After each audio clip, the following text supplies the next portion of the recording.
One autumn morning, as the sun had just risen from behind the faraway mountains, the old Zen master walked slowly along a path covered with fallen, golden leaves. In his hand was an old wooden staff that had accompanied him for many years, and behind him was a young novice who had just arrived at the temple. His innocent eyes always filled with countless unspoken questions. They walked like that in a crystal clear space where every breath and every sound of the wind passing through the trees naturally calmed the heart. At a small bee, and the Zen master stopped at his feet. A large rock blocked the path. The young novice sighed. "Master, this rock is really troublesome. What should we do to continue?" The Zen master did not answer. He bent down, set aside his wooden staff, then gently used both hands to lift the rock and move it to the roadside. The novice immediately bent down to help, and when the rock has moved away, the road became clear again as it originally was. After walking a bit further, the novice asked, "Master, why didn't you call me right away to help?" The Zen master replied gently, "When something needs to be done, we just do it. There's no need to blame anyone, nor to think whether it's worth doing or not. If the road is blocked, the hands must move." The novice fell silent, but inside him rose something unclear, because the night before he had secretly carried many things in his heart. The hurt of being misunderstood by his fellow monks, the resentment of our own responsibilities beyond his ability, and the sadness from expectations he had for himself, none of which went as he wished. The rock on the road to him was no different. Hafar owned the heavy burdens blocking his heart. After a few more steps, the Zen master asked, "Was the rock heavy?" "Yes, master, but with both of us, it wasn't too difficult." The Zen master smiled. "And what about the things you are carrying inside? Aren't they heavier than that rock?" The novice froze. All the suppressed feelings inside him suddenly seemed to expose.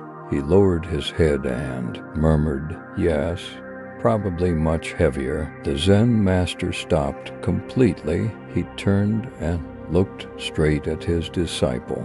"Then why don't you put them down?" A gentle breeze blew by, carrying the rustling of leaves like an echo from the ancient forest. The novice stood still, as if touching something he had never dared to face. The Zen master continued, his voice calm like mountain spring water. "People suffer not because they have burdens, but because they refuse to put them down. If you only stare at the rock and complain, it remains there. Only when you touch it, lift it, and move it aside, the road opens. Likewise, the worries in your heart. If you only look at them and blame life, blame others, blame yourself, they remain the same, and may even grow bigger." The novice asked softly, "But master, how do we let go? I try hard, but they keep appearing in my mind." The Zen master gently placed his hand on the novice's shoulder. Letting go is not erasing or running away. Letting go means looking straight at it, understanding its nature, and then it naturally falls away from your heart like an old leaf falling to the ground. You don't have to force it. Then the Zen master pointed to a golden leaf twirling in the air. "Do you see that leaf? It doesn't try to fall. It falls when the time is ripe." The path of letting go is the same, but if you keep clinging and holding on, then no matter how many autumns pass, the leaf cannot leave the branch. People suffer because they cling to things they should have let go of long ago. The two continued walking. The sun had risen higher casting long beams of light across the path. The space became warm and gentle, as if the whole world was listening to their conversation. The Zen master continued with another story. Long ago, two monks were crossing a stream. They met a young woman who was afraid to cross because the water was rushing. One of the monks carried her across and set her down on the other side. The other monk was upset the entire way, and as they approached the temple, he finally couldn't hold it in and scolded.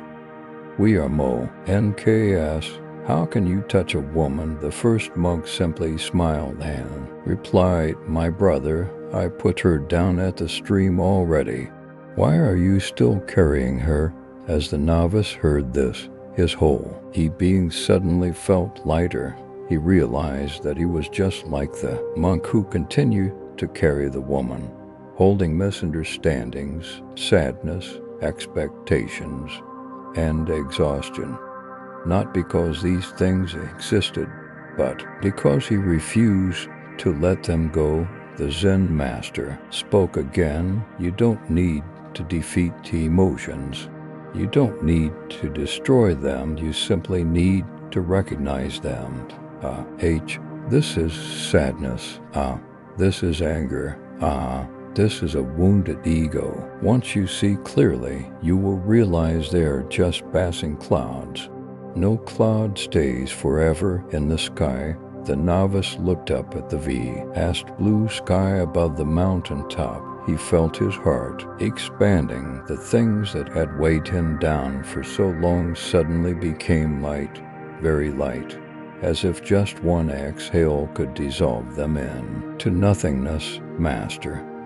So, happiness is when we know how to let go. The Zen master smiled kindly.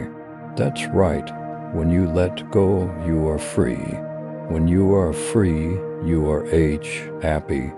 Happiness is not having more, but having less of what is unnecessary. The more you let go, the wider the heart becomes. The wider the heart, the deeper the happiness. They continued walking, but this time every step of the novice had changed. No more rushing, no more forcing. He felt every breath clearly. The worries were still there, but they no longer gripped him. They were like tiny specks of dust on his robe, just a gentle brush, and they could fall. And in that moment, the novice understood. Letting go is not losing. Letting go is returning to oneself. The road ahead was still long. The mountains were still high. The wind still blowing, and life still going on. But in his heart, a small flower had bloomed, the flower of inner freedom, the flower of happiness that arises from within, quiet and peaceful, like a stream flowing through the ancient forest without needing anyone to know of its existence.